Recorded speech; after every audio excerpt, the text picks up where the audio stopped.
Welcome to this video. In this video, we're going to compute for the sample size of a certain population error in the problem. Now, the problem is to compute the sample size if the population is 1,200 and the margin of error is 3%. Now, we're using now what we call the formula of Slovin's. So, Slovin's formula.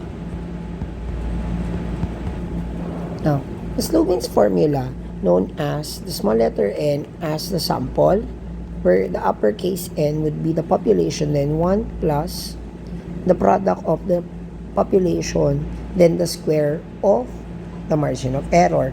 Now, the 3% means it will give you a 97% confidence level. So, 100 minus 7% confidence.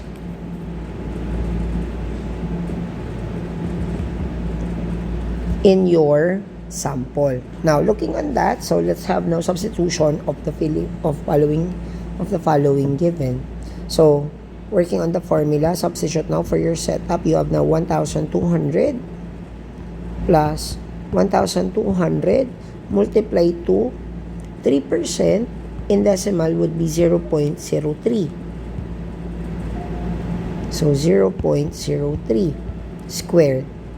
Now, working with that, we can now put na on manual 0.03 times 0.03 since it's squared. So, 9 and then 0, 0. Am I right? 0, 0. And then that will be 4 decimal places. So, that will be 9. Am I right? 0.03, yes, 4 decimal places. So, we can have it now 1 plus 1,200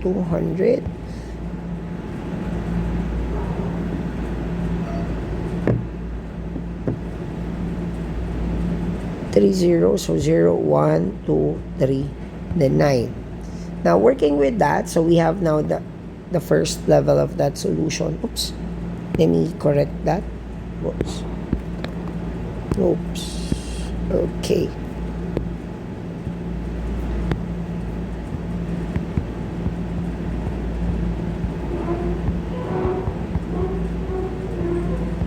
.009.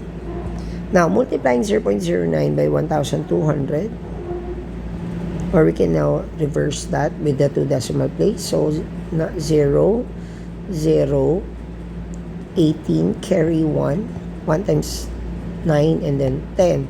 But we have now 4 decimal places, so we have now n would be equal to 1,200 over 1 plus 1.08.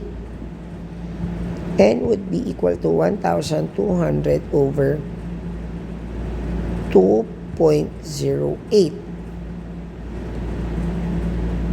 2.08, so we can have that.